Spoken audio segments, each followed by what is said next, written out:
নমস্কার বন্ধুরা, সবাই কেমন আছেন? আশা করি ভালো আছেন। গাছে সার দিচ্ছেন কিন্তু ফুল ফল হচ্ছে না, কারণ একটাই, ভুল সময় ভুল সার।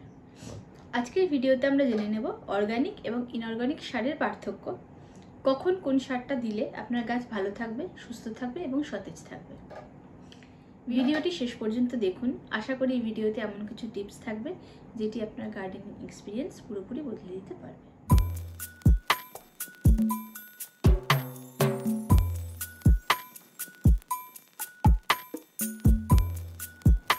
প্রথমেই আমরা জেনে নেব গাছের তিনটি মৌলিক উপাদান, যেগুলি হলো নাইট্রোজেন, ফসফরাস এবং পটাশিয়াম।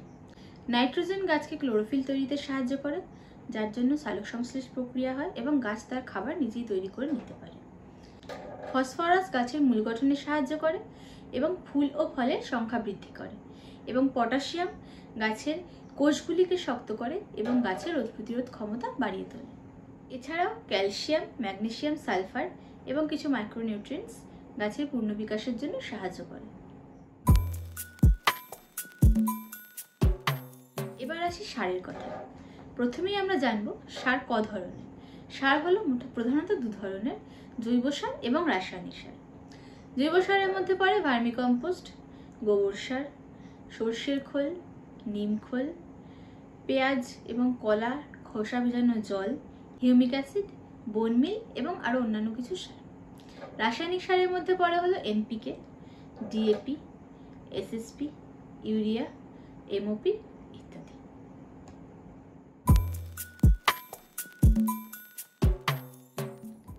গাছের পুষ্টি শুধুমাত্র সারের উপর নির্ভর করে না, নির্ভর করে মাটিতে থাকা কিছু জৈব ব্যাকটেরিয়া বা মাইক্রো অর্গানিজমসের উপরেও। ফলে কি হয়, যদি আমরা রাসায়নিক সার বেশি ব্যবহার করি, সেগুলি মাটিতে থাকা মাইক্রো অর্গানিজমসগুলোকে মেরে ফেলে। তাই জন্য গাছের পক্ষেও ভালো এবং মাটির পক্ষেও ভালো জৈব সার ব্যবহার করা।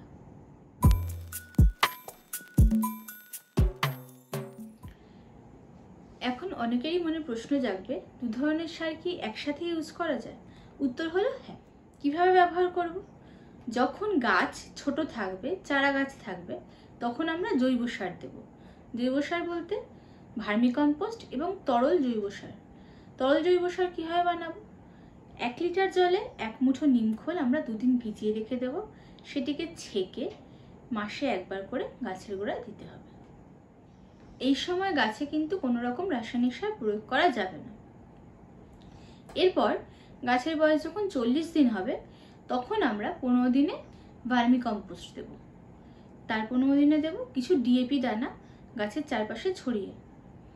তার 15 দিন পরে আমরা দেব সর্ষের খোল ভেজানো জল এবং তার 15 দিন পরে আমরা দেব 1/2 চামচ সুপার ফসফেট এবং 1/2 চামচ এমওপি।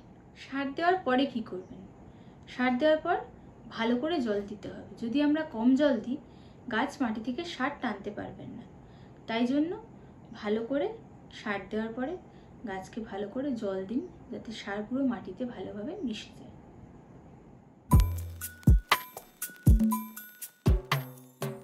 বর্ষাকাল তো চলেই এলো, এবার গাছে কীটপতঙ্গের উৎপাতও অনেক বেড়ে যাবে। তাহলে সেটা সরাবো কী করে?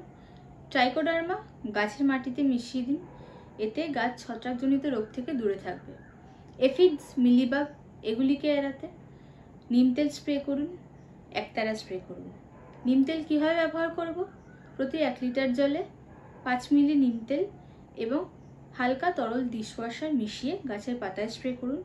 এবং যদি দেখেন যে গাছে অনেক এফিডস ভরে গেছে, সেটি সারাতে একতারা ভালোভাবে জলে মিশিয়ে 1 লিটার জলে 1 চামচ মিশিয়ে পুরো গাছকে স্নান করিয়ে দিন।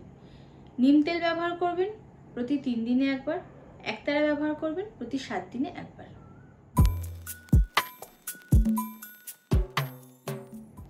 অর্গানিক ফার্টিলাইজার যেমন মাটির জন্য ভালো, কেমিক্যাল ফার্টিলাইজার দ্রুত কাজ করে, কিন্তু সঠিকভাবে, সঠিক পরিমাণে এবং সঠিক সময় ব্যবহার করতে হবে। এতে আপনার গাছ থাকবে সতেজ, সুস্থ এবং ফলে ফুলে ভরা। ভিডিওটি ভালো লাগলে লাইক, কমেন্ট করবেন, শেয়ার করতে ভুলবেন না। এরকম কিছু গার্ডেনিং টিপস নিয়ে আবার আসবো পরের ভিডিওতে। নমস্কার, সবাই ভালো থাকবেন।